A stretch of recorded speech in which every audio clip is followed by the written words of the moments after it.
have a special guest, City Council member Brad Lander, a longtime fan and supporter of the festival. We heard he was coming to listen to this program, so we thought let him give a few words. Thank you so much, Carolyn. Let's say a big thank you to Carolyn and the whole team from the Brooklyn Book Festival. It is a ridiculous amount of work to put on the number of offers and programs that they do over the course of today and this weekend, and it's a lot of work. So I feel very grateful to the Brooklyn Book Festival. This panel is also co-sponsored by Greenlight Book Store. How many people have been to Greenlight? All right, that's a lot, but not everyone in the room. So please go patronize Greenlight. Having community bookstores that focus on bringing people together and politics and activism is pretty incredible. So we are lucky to have Greenlight as well. And I was so excited to come. I am so excited to come and listen to this panel. I don't know about you, but I feel like sort of my normal day is something like, you know, you open Twitter and you're like, oh my God, what did Trump do today and who's going to be harmed by it? Then you see all this incredible activism taking place and you think, wow, like people are really rising up in creative and new ways, and maybe there's a world we could build that reflects people's full selves. Then you think, like look at those people fighting with each other. I don't know if we actually have the capacity to work together across lines of difference to confront the sets of challenge we face. And then you're still on Twitter, so you haven't stepped back to think that much about what it would take to actually bring the change that we need. I feel like we're in a moment when people have woken up to the need for really big change, but that question of how we bring it remains really, really challenging. So people are focused on just how big the inequalities are economically, but across so many lines of difference as well, and what it would look like to have real equality, real representation in our movements and in our world, the climate crisis, the weakness in our democracy. But each of those challenges also presents a challenge for the kind of activism that we need to bring and make that change. Those very lines of division, that general hopelessness about our public institutions, they present these challenges. How are we going to make those changes? Now, we saw on Thursday in the electoral realm at least a little bit of the possibility of what happens when people organize and push for change. We replaced some folks who had not done what they said they were going to do for us. And let's reflect, that's not only replacing like IDC members with real Democrats in several cases. Well, we can cheer for that. It's all right. We can be partisan a little bit here. But it was also in several cases replacing men that had been there a whole long time with young women who are really bringing a new level of energy and activism. You know, our first woman of color in statewide office, so close. Jumaane Williams, my dear friend, got more votes for office in a primary than any candidate of color ever. So really exciting things are happening, but I also think we know we're not going to make change just at the ballot box. We're not going to make change just by electing some different people and putting them in office. If we are going to bring about the kinds of changes we are coming to see are necessary, it's going to take different forms of organizing than we've had before. And I think this panel and the people on it are really doing some creative thinking about what that means, about who has to show up, about how those of us who have been there a while have to receive that and think about our own privilege. You know, standing here as a white male elected official, I was glad to see. Well, I will say one more thing on the Brooklyn Book Festival plug. I want to give them props for really working hard to put together a representative panel here, but set of panels throughout in all kinds of different ways, even some authors from outside of Brooklyn. That's hard. So I'm honored to sit here and listen to these folks, and then really lucky to get to be with the community of people that have made this festival what it is, and even more are working hard to make Brooklyn and New York City and the United States a place that can change in the ways represented by these authors. So thank you all for being here.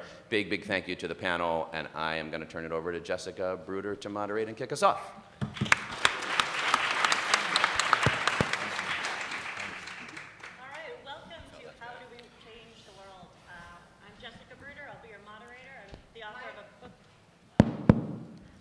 Hello, hello, hello. Is that better?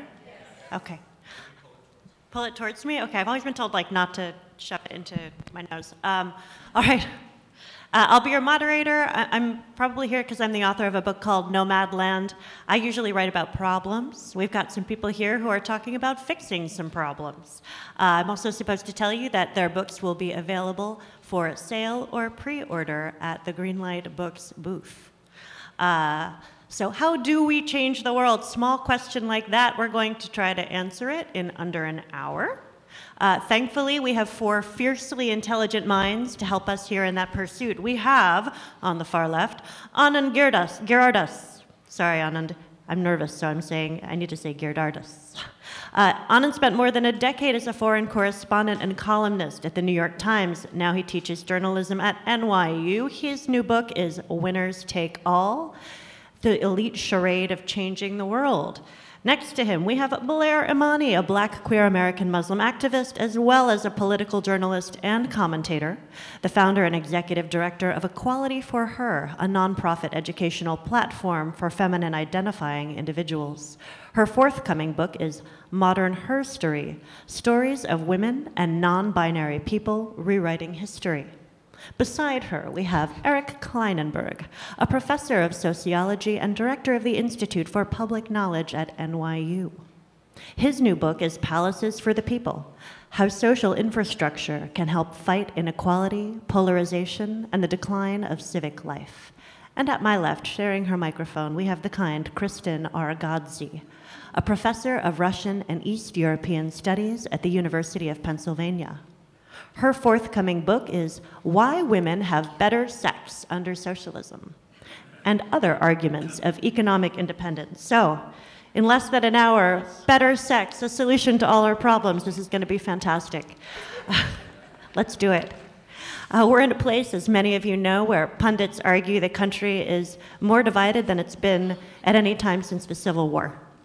And there are so many opportunities we have to talk about it. We talk so much, we talk about talking. So I'd like to open the floor to our panelists to talk a little bit about what it takes to go beyond talking. As I briefed you all, this is the free-for-all style panel. So anybody who'd like to jump in here and start the ball rolling with what does it take as we talk to go beyond talking, to actually stop paying lip service to the changes we'd like to see and to actually make things happen? Little question like that, anybody? I'll start. Thank you. So there we go. So I think that the way that we stop paying lip service and really start taking action is to look at kind of the historical scope of how change has been created. That's why I wrote my book, was because so many of the movements that we're seeing now, especially post-election day 2016, is seeing kind of people trying to reinvent the wheel. And so I think if we look back at people like John Lewis, who are still among us, who've written books like, I know, applause for John Lewis, Congressman John Lewis, who've written the text March with Andrew Aiden, which is really just kind of oh, thank you. This is male allyship right here. I didn't have a name tag, so Ananda's made me one. And I think if we look at people like Fannie Lou Hamer and we look at SPLC and just kind of see that oppressed people have always been fighting back. This isn't something new, but it's a matter of getting people who have enjoyed privilege to incorporate into these movements instead of reinventing the wheel and speaking over and speaking ahead of and acting as if they know better because they're suddenly now aware of this oppression. That's really how we can move lip service into action, is by listening to people who have been at the forefront of movements for decades and even centuries. Thank you so much, Blair. Anybody else? So I would say that, my book, the reference of Palaces for the People, is from Andrew Carnegie, who built 2,800 libraries around the world. And the inspiration for my book was something maybe you can relate to. It was this feeling like I can't take another conversation about how horrible things are that leaves me feeling depressed and despondent and ready to give up on the whole thing. I think we need to change the conversation. I think we need to start thinking more seriously and talking more specifically about the world we want to create. And this happens in some ways at an opportune moment, even though it's in this incredibly dark moment, because we are about to launch into a set of years where we will be spending, whether we want to or not, tens of billions and then hundreds of billions of dollars rebuilding the infrastructure that makes our society possible. Things are just falling apart. And it might not happen under this president, and that would probably be a very good thing, but at some point it's going to happen. And so the specific bid that I'm making here is to fix on what I call social infrastructure, the places that shape the way that we interact. And when the social infrastructure is robust and well taken care of, when we invest in it, it makes it all the more likely that we will be able to forge the connections and forms of solidarity that we need to restore some sense of a common purpose. But when the civil infrastructure, when the social infrastructure is degraded or neglected, it makes it all the more likely that we will hunker down and be left on our own. And a week ago, I did an op-ed about libraries, public institutions, which for me are an extraordinary source of inspiration and are in the neighborhoods that we live in. We walk by them every day, I think, too often without recognizing the amazing things that are happening there already. And we've failed to appreciate the even more incredible things that could go there if we considered the library to be a kind of vital infrastructure, a place that deserves our resources, our attention, our love. And so we'll hopefully talk more about this now, but I think what's most urgent for us to do is to move our conversations with our friends and our family members and our colleagues from the complaint about the situation to the pitch for the specific things that we can start doing to make a better world. And the second thing is to identify the places that are doing things really well right now, and they're more than we sometimes say, and make sure that they're getting the love and the attention and the investment they deserve. I like that, to be an amplifier and not just people who are trying to reinvent the wheel, as Blair was talking about as well. Anand, you've spoken in your work about how in some ways we need to change how we think about change. Can you talk about that a little? Yeah, I wrote Winners Take All because I was fascinated by a paradox, which is that we live in this age in which rich people seem as generous as rich people could be and have ever been. Bezos' announcement recently is only the most recent one. Every rich person is giving away lots of money, 184 signatories to the Giving Pledge. Even if you're not a billionaire, every young elite college graduate seems to want to change the world and go to Africa. They're not sure which country in Africa, but Africa for sure. Help Africa. Social enterprise clubs are the new socialism clubs, although socialism clubs may now be the new social enterprise clubs. We live in this age in which elites really seem to want to help. And yet this is, by any reading of the numbers, the most predatory elite we've had in America in 100 years. And so I became interested in how it is that billionaires are helping us while screwing us at the same time. And is it that the help is simply not coming fast enough, or is the help part of what upholds the hoarding? And I spent 3 years in their world reporting. I went to a cruise ship with 3,000 entrepreneurs so that none of you had to. And what I found was that when rich people talk about changing the world, and sort of to Blair's point, come into the space of changing the world, they never sit in the back row of changing the world. They always get the front row. They always end up on the board of directors of changing the world. They end up as the COO or CEO or something with a C of changing the world. And they change. And they tend to they defang change. They tend to define change in ways that don't threaten winners. Charter schools, good. Equal funding for public schools for all, bad. Universal daycare, bad. Lean in, good. On each version of change, there's real change, which I think we would all know and would make all of our lives better and keeps not happening. And then there's a light facsimile of change that is the kind of change Mark Zuckerberg can get on board with. And the last thing I want to say is, this is not just about easy villains. I don't think you get a Donald Trump unless we're all in on a bad culture that makes him possible, all of us. In Europe, no one thinks Mark Zuckerberg is changing the world. They just think he's a guy with a company. There's something in our culture that makes us think that. And I want to observe that many of us who hate Donald Trump, when we think beyond him, look who we sometimes talk about. Oprah, Mike Bloomberg, Howard Schultz. To save us from a billionaire savior who peddled fake change, we turn to other billionaire saviors. I'm not saying these people are bad or good. I really like Oprah. But there's something in us that has turned to these sugar daddies and sugar mommies in this era to save us from inequality, from anger, and from Trump. And we have to look within and not just without it. What is it that has caused us to outsource change to the rich, and how we can take change back? Thank you, Anand. And Anand was talking briefly how perhaps socialism clubs are becoming the new social enterprise clubs after social enterprise clubs became the new clubs that replaced the clubs before them. What do you have to say about that? So yeah, I mean, I think that sorry, am I not on? They always do this to socialists. Yeah, that's sort of a fundamental problem. I can just talk really loud. It's on. No? It's on. It's on? Okay, sorry about that then. Talk closer. Okay. So, no, I don't think so. I think yeah, here we go. Thank you. Okay. So, so I think that the thing that's different about the kind of arguments that I'm making in this book is that I'm trying to think outside of the box of capitalism. I'm trying to push back at why is it that we always go to the billionaire saviors, and why do we think of social infrastructure as something that has to happen within a fundamentally private market where the price of goods and services are always informed by the kind of caprices of supply and demand. And so as an ethnographer who's done 20 years of research in Eastern Europe, one of the things that I looked at was what happened to these countries who were living under totalitarian oppression or authoritarian oppression, and they had this hope in 1989 or 1991 that with liberal democracy and with free market capitalism, there would be prosperity and freedom and all sorts of wonderful things that would follow. I mean, many of you are old enough, I'm sure, to remember the Cold War, and the moment when the Berlin Wall fell was a moment of euphoria. There was supposed to be this peace dividend. We were supposed to live in a much better world.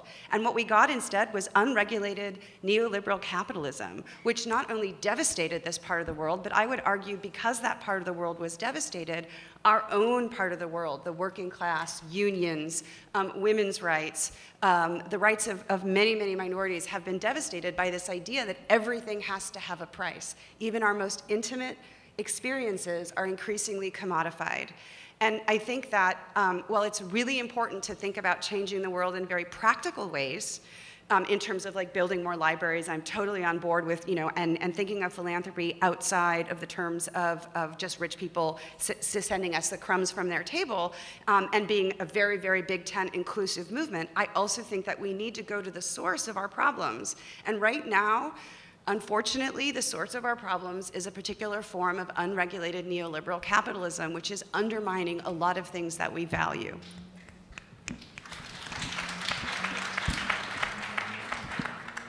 Sorry, we're doing redistribution of the mics right now. We're trying to model new economic systems right here, right now. All right, well, thank you. That was fantastic. Can any of you share with us somebody or something specific from your research that can help point the way forward? Just because we know we don't want to look to the billionaires, we don't want to look to the people who traditionally have gotten to define what change looks like. So where do we look? Do you have any specific examples from your work? Blair. Yes, I have a very specific example. So in a chapter of my book, it's called The Revolution Will Be Funded. It's kind of a call out to Gil Scott-Heron's song, The Revolution Will Not Be Televised. And in his song, he talks about all the things the revolution will not be, but at the end of the song, he does say that the revolution will be live, which is another chapter of my book. But it will also be ours, it will also be funded, and it should be now. And so in The Revolution Will Be Funded, I discuss Marissa Janae Johnson and Leslie Mack, who created the safety pin box after the elections to really address white allies who wanted to jump into the space of the movement, but also make sure that they were doing the work. So it has since disbanded because there's such a lack of investment in these types of infrastructures, but I think that it was really on the nose in terms of what we need to do. And it's not just, going into a space, like you were saying, and sitting in the back row. It's also paying people to educate you about how to properly work with their communities. And so the safety pin box was a literal physical box, subscription-based service, and all of the money went to Black women-owned enterprises and literally just Black women doing the work on the ground. And if you open up the box, gives you things like how to talk in your PTA group about making sure that we don't have charter schools, making sure that we are equally funding public schools. And it was so beautiful to see kind of through social media, they would do these safety pin box check-ins with the different allies who have started to participate in this educational resourcing and in these programs. And you start to see the frustration coming from the people like my mom who are, middle-aged housewives who are sitting with their friends who just don't get it because they're not participating in the same programming. And I'm like, yes, finally we're seeing the righteous rage coming from more than just the people who are directly impacted. But it disbanded because there was a lack of understanding. It was one of the most, it's actually likely the most controversial subject in my book, because the idea that we should pay Black women to educate us about how to work with our communities was completely detestable to so many people. People were calling them rip-off artists and con artists, when it's very basic. If you're trying to learn more about, Marxism, you're going to take a community college class, likely. But if you want to learn more about how to interface with the community of color, why would I pay them when they owe me the knowledge? And so I think that is a solution. If we go to these communities and we properly resource them instead of just kind of leeching upon them, then we'll start to have real movement. But because of neoliberalism and because of the commodification of these identities and this tokenism, it's assumed that these experiences are owed to us and that these stories are something that we're entitled to. Thank you. All right. So hopefully in keeping with the spirit of that, but shifting the scale a little bit, for the last several years, I've been doing a lot of work on the problem of climate change and how we address it in cities and nationally as well. And here's an area where the United States has been embarrassingly behind the curve. And of course, the problem is that we are the great emitter of greenhouse gases in the world, and yet clearly not making the kind of contributions to the change there or to the kind of investment in adaptation that will help people around the world get through this moment. But I'm not totally despondent about where we can go, so long as we force change in the public sector. And my book is centrally focused on the role of the state, and I think we need to focus on that issue. The politics really matters, because there's no set of philanthropists in the world who could do anything significant on these issues. We have to turn to the state. And if you ever wonder about the capacity of the state to act in these levels, just pause for a moment and look at this room. I mean, look up at this building that we're in and think about where we make major public investments with our resources. I want to have a good criminal justice system. I actually want to have a just criminal justice system, which I don't think we have right now. But I also want to make sure that we're investing our resources wisely. So to be specific on this, if the conventional expectations about climate change are right, by the end of this century, about 800 million to 1 billion people in the world will be living in places that are no longer reliably habitable because of sea level rise. The places where they live will be inundated, and the core infrastructure that they rely upon will be inundated too often to be used. It's important for us to think of this as a new hurricane kind of barrels down on the United States, and as a cyclone hits in Asia. As we start to build things, we have real models for how you produce climate security while at the same time improving the quality of everyday life. And here the comparison I want to make is with September 11th and the response of Homeland Security. Let's think for a moment about how we have transformed this city and the world in the aftermath of September 11th. We have become more militarized, more fortified. We have built bollards and barracks and security checkpoints and cameras. The wall did not come from Donald Trump, although he has taken it to a new level of infrastructure. The wall has been our go-to approach to deal with all kinds of problems. But we cannot build a wall to deal with climate change. It's folly to do that. And in the book, there's a chapter where I report on some of the really exciting things that I have found in places like the Netherlands, Rotterdam specifically, in Singapore, and even in some parts of New York, where governments that understand this are building new infrastructure that protects us, but also improves the quality of life every day. So you take a levee or something that operates like a seawall and broaden the top, create a bigger edge and turn it into a park area or a bike path so that it has benefits to people all the time. And it's so important for us to have this concept of social infrastructure and to see these possibilities, because unless we know that this is actually how other places in the world are building, we can't make that demand. We'll be satisfied with the kind of lame infrastructure that's now on the table, right? So if we want to make something other than the wall, I think it's up to us to see it and make sure that the people who represent us put it on the table. Thank you. All right, Kristen and Anand. Where's your Rotterdam? Where's the place where people are actually getting it right? Are there any billionaires who are doing it well? Do we have any history that can, oh, all right, well, jump in. Go ahead. Either of you, please. So just to, I mean, I do think that it's really Closer to the mic. closer to the mic. Okay. I think that it's really important to look at examples of social democratic countries like the Scandinavian examples. So Denmark, Sweden, Norway, Finland, specifically Iceland as well. These are countries that have very, very progressive policies. I'm sorry, yeah. That have very progressive policies in terms of redistribution. In some cases, it's very high levels of taxation, which then support social infrastructure. So not only the building of parks and libraries, but also things like paid parental leaves, universally free tertiary education, obviously a universal healthcare system. And what we see consistently is since 2012 that the UN has been keeping statistics on the World Happiness Report. These are consistently some of the happiest places in the world.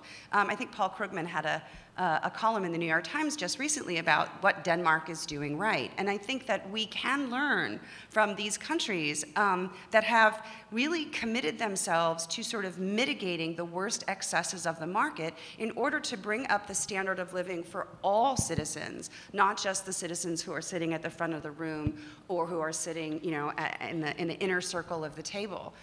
The other thing that I want to say, and this is really important for the purpose of my book, is that there is also the example of the East European state socialist countries from the 20th century, and too often they're held up as a very negative example.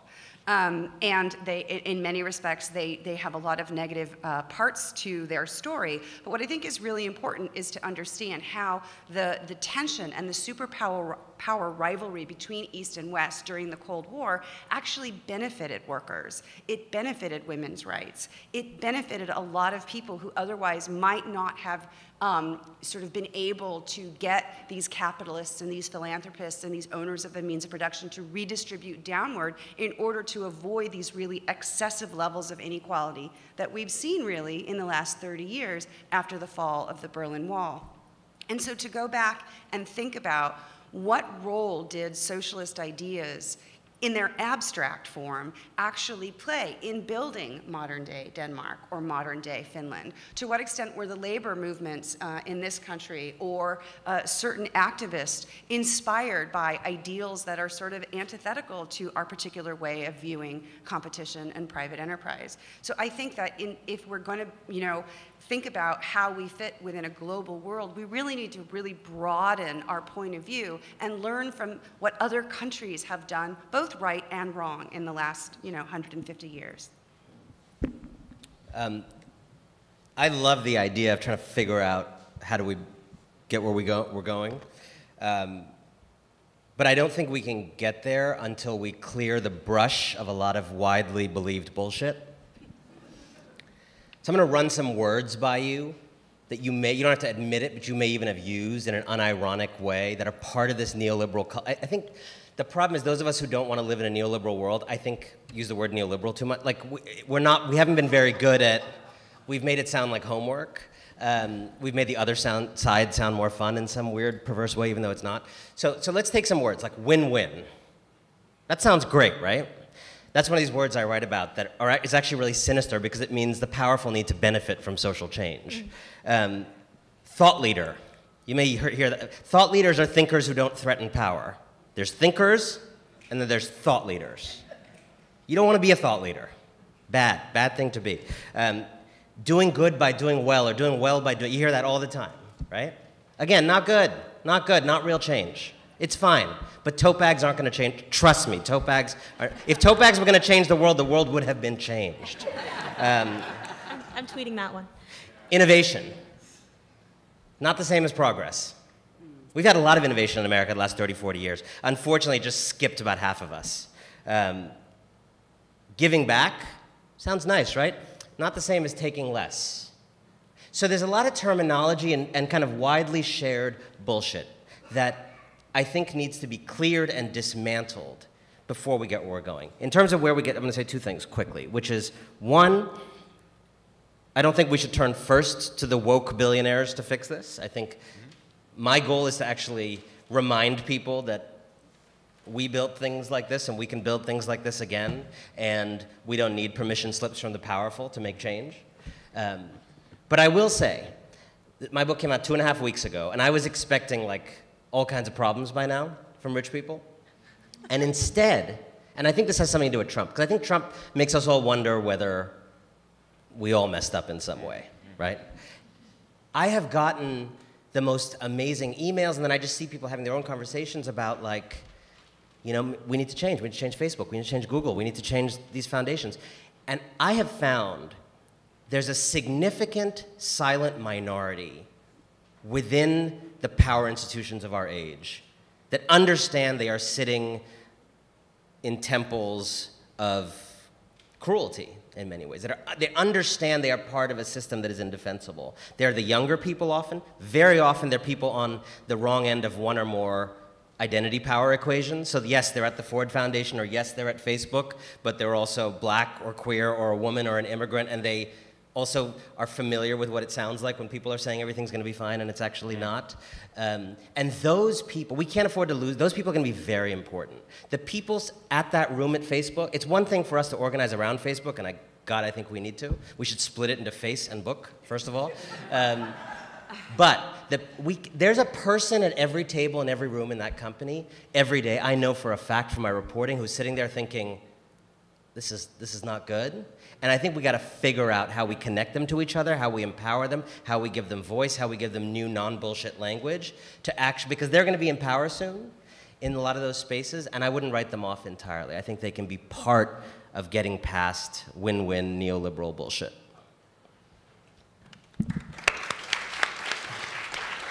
So they too get to be part of the we, and how do we create change? Just not all the we, and maybe the E at the end. Right. All right, well, in the interest of being more plural and limited time, oh, I see hands already. You know what I'm going to say. I'd love to open the floor for questions. And I'll start with the gentleman in the back, because the alacrity there was fantastic. Could you please project? And feel free to address one person, everybody. We're all good at playing together, so. Yeah, so Mr. Giridharadas, to what extent is, like Mr. Klinenberg, the state can play a role in what you're saying? If we turn away from the billionaires, are we then turning to our elected officials? And do we need to focus on that? Yeah, did you all hear that? To what, if we're not going to be saved by the billionaires, does that necessarily mean the state? And I think the simple answer is, in many cases, yes. Not for every single thing. I mean, I don't think we need the state to, like, figure out, you know, how to build things like Instagram. What I'm very specifically focused on, that'd be such a bad app. It would be so bad. It'd be so bad, yeah. I think what we need to think about, and I think what I hear in a lot of what we're talking about, is there are certain shared problems that we have in common that we can only solve through shared solutions using the institutions that we have in common, right? Not all problems are those problems, right? But I think what has happened in this age of the win-win neoliberal fantasy is a lot of things that are properly thought about as public problems have been reclassified as personal struggles, okay? So 25-year-olds personally struggle that they're not adulting like a boss. That's a societal, systemic problem because we rigged America to not have opportunities for young people anymore, but they now experience it as a personal failure. A lot of women experience their inability to balance work and family as a personal failure. But in fact, that's a societal choice that we made to do that then is reclassified as a personal failing in the culture, and on and on and on. So, you know, we totally doom kids who go to many of our public schools, and then we, like, say it's the culture. So, yeah, I think the state has to play a primary role in those kinds of problems that are fundamentally too big for individuals to fix alone. I just want to add really briefly on this. I think that one reason that Trump won is that there was so much frustration with neoliberalism, and that the package of goods that Trump is delivering to a very small set of people is not at all in line of what many of his supporters want in life. But I think one reason that so many Americans went for that vision is because the vision that was offered to them as an alternative was not a compelling alternative at all. And that's why I think it's so important for us to capture an idea, to have a story about what this world could look like. It's not to say we don't need critique. I mean, I think Anand's book is so important to take apart the philanthropic fantasy. But I think an enormous number of people in this country understand how bankrupt that system is already. And you know, I spend a lot of time with people who are interested in changing policy, and they'll make a presentation. They'll say, "Well, we need to see the cost and benefits. You know, we want to see the economics on this. Like, show us the numbers. We really need to make sure these investments work." But if you look at the way policy is being made in this country, certainly at the federal level, whether it's the White House or Congress, but also at the local and state level, I am more persuaded than ever that a very strong and compelling story is going to move things even more than a strong quantitative analysis. Not to say that we don't need to have the sound and smart policies, but we need a much better story. And I think it's incumbent upon all of us who are writing and reading and thinking and speaking to build that story together. I just got a word on this too. Oh, sorry, and then Blair. No, thank you. I just wanted to say too, what I think is missing from this conversation is an analysis of white supremacy and how that determines who gets resources, because if we look at philanthropists or we look at the state, we also have to recognize that there's a vast swath of society that has never been addressed by the state, and that's what I talk about in my book as well, as people like Lorraine Hansberry, who wrote about and did bring her community stories into it, and the fact that because of white landowners, she might not have had a family home. We might not have had a Raisin in the Sun, her originally called a Crystal Stair. And we might not have had so many different people like Mari Kopenny, who's 12 years old now, and she's living in Flint, Michigan, where she doesn't have clean water because of greed from politicians, not bringing in new infrastructure, not replacing pipes. She's a child right now in America who doesn't have clean running water, and she's working her ass off to be able to provide that to her community members. But there are people like Mari who have never and have historically been denied these resources and this access to opportunity that have never been included in state infrastructure. So I think we really have to look at the way white supremacy determines who is even deserving of empathy in these stories and who's afforded humanity. I just wanted to say one thing directly to the question, which is that, when we think about how resources are distributed, and our economic system is fundamentally undemocratic, as I think Anand's book points out with this philanthropy. The subtitle of my book is "And Other Arguments for Economic Independence," and I think that, look, the state as an institution is, in a democratic society, is responsive to citizens' needs, maybe not equally responsive, and that's a very important point to keep in mind.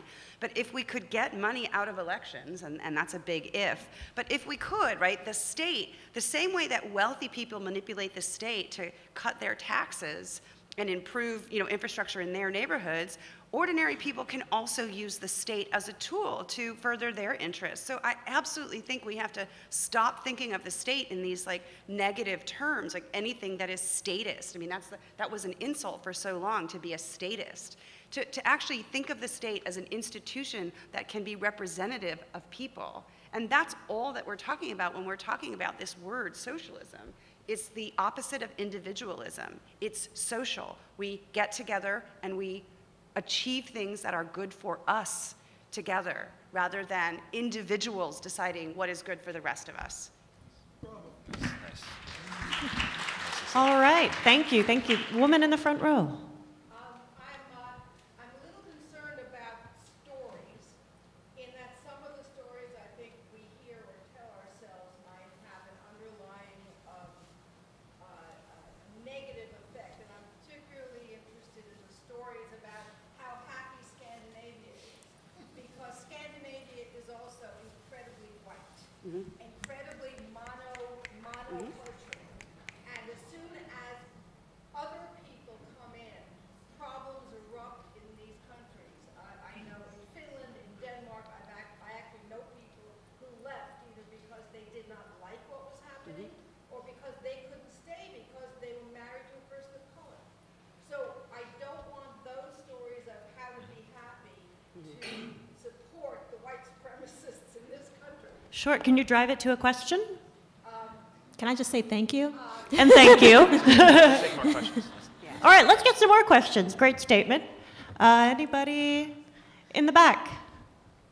We're not making eye contact, but your hand just moved a little bit. Yeah, you. Okay, so the name of the panel is How Do We Change the World? And I was wondering if you could give us a concrete thing we can do.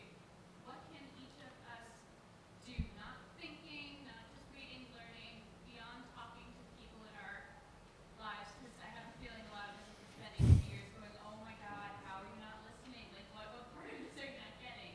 Beyond donating money, writing to politicians, signing those petitions I'm getting 50, 60, 70 times a day, what can I do? What can we do?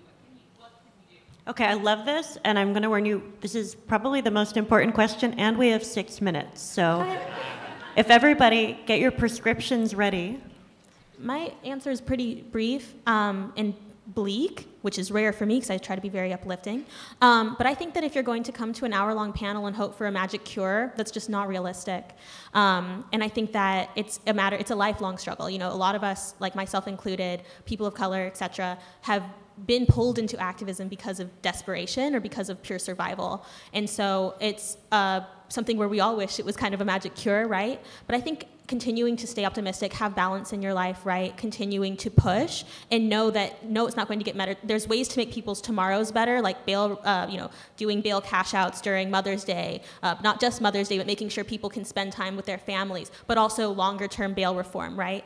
So I think that looking at a balance of the longer term reforms, the longer term overhauls and deconstruction of systems, but also those today items where you can give a homeless person money, but also make sure that you're pushing your politicians to create jobs and infrastructure that don't make more homeless people. But I don't think any of us, if any of us come up, just so y'all know, if any of us come up with one item, I think it's dishonest.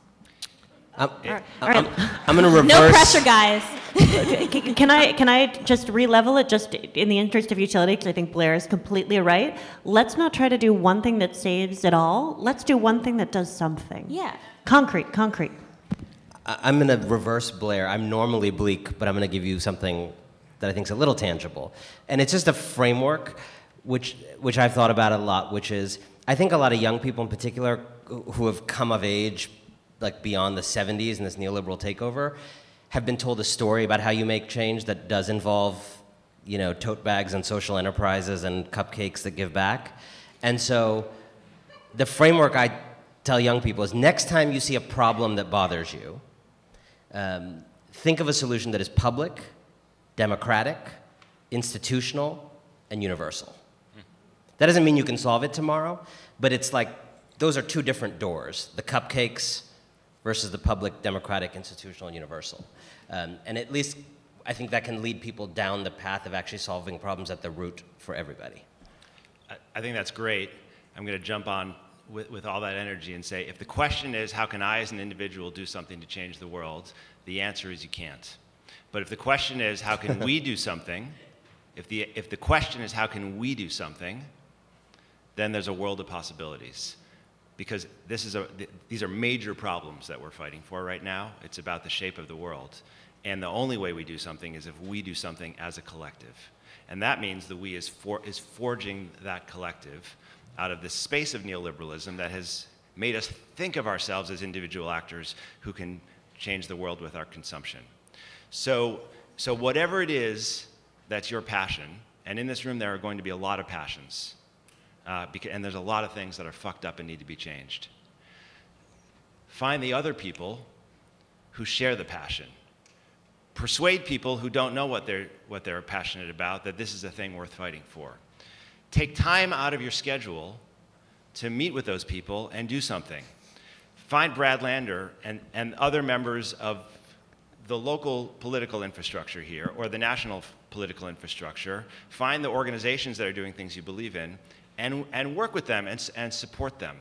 And I'm not opponent of social media, but we're not going to change the world by liking things, right? We're going to change the world by building libraries and daycare centers and safe places where people can spend time and enjoy each other's companionship. That's the world we want to make together.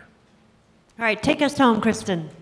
Oh, God, that's not fair. I just wanted to say, in response to the comment, that, look, I'm not trying to idealize Scandinavia. Obviously, as I think Hillary Clinton pointed out, we are not Denmark. We are never going to be able to have the kind of cultural homogeneity and all of the problems that are associated with these small, very northern, resource-rich Scandinavian countries. That being said, I'm talking about on a theoretical and practical level. I'm very much in line with what Eric just said. Look, we have to have social solutions to problems.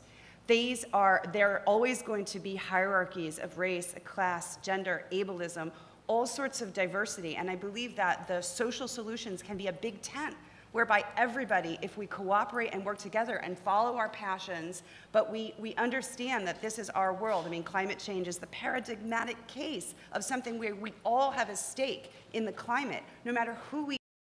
We have to think of social ways, not individual ways. And I think the problem, to echo exactly what Eric just said, is we live in a society where everything is upon us individually to change our attitude, to change the world, to change our relationships, to change everything, right?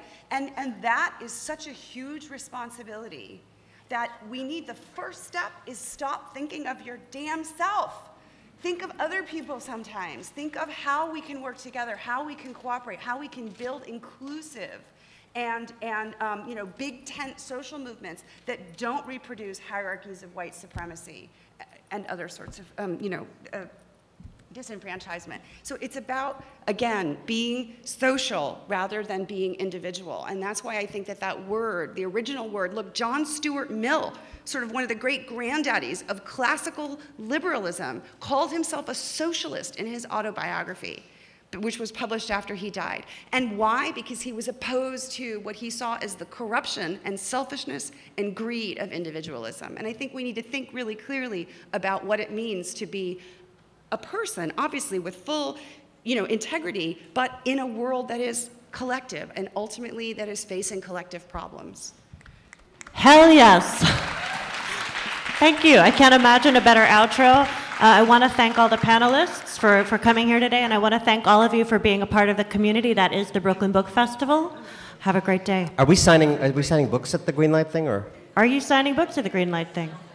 One moment, please.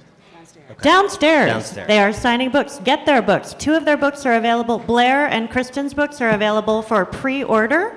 They're forthcoming. So you can be ahead of the curve. And Eric and Anand's books are available for purchase and signing.